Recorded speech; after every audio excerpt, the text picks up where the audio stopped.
Hello everybody, today I'm going to be showing off and recording two bad, no good 6-second solves I got.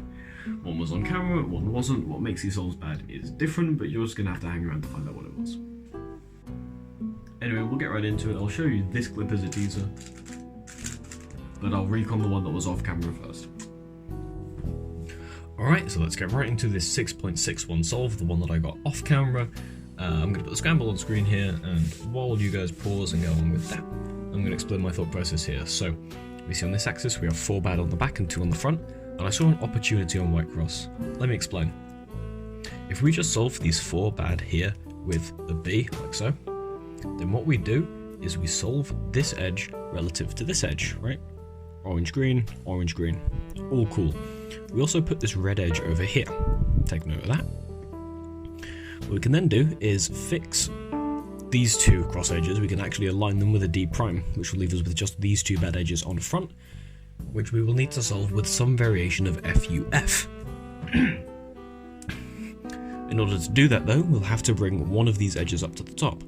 If we bring up the left edge with an L prime, then the red cross edge we put here will become solved.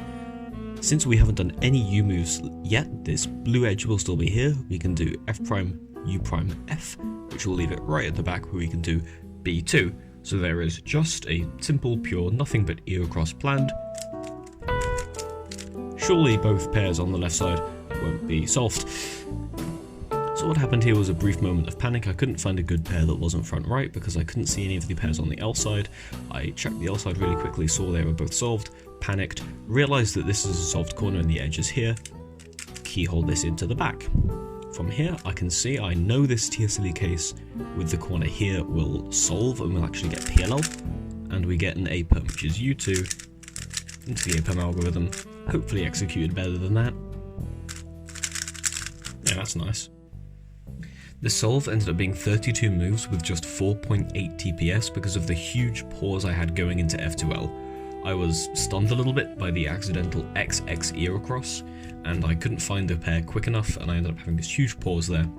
My first down solve of this solve was a 4.9. Now we move on into the second solve, the 655 that I did catch on camera. I'm going to roll the clip right here.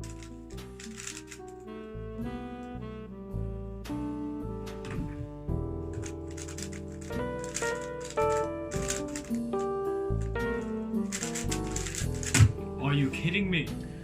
And here is the scramble on screen. Now I see that we have 4 bad on this axis here, but 2 of them are attached to the B edge, so we're going to rotate over and make that front.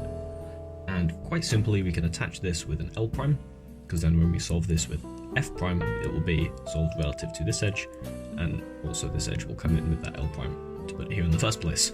So all we need to do is put one of these edges down here in front right, which we do like this, F prime, D prime, L prime.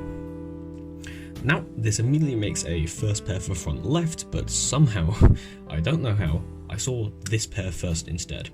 So I gotta solve this instead, like so, and I break up the 3 pair, but I only really turn it into a split pair, so it's still perfectly fine.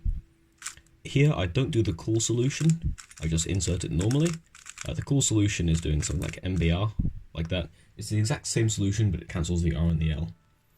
Then I completely skip TSLE, do a U prime to recognize TTLL, and I recognize the case, but I start the wrong alg.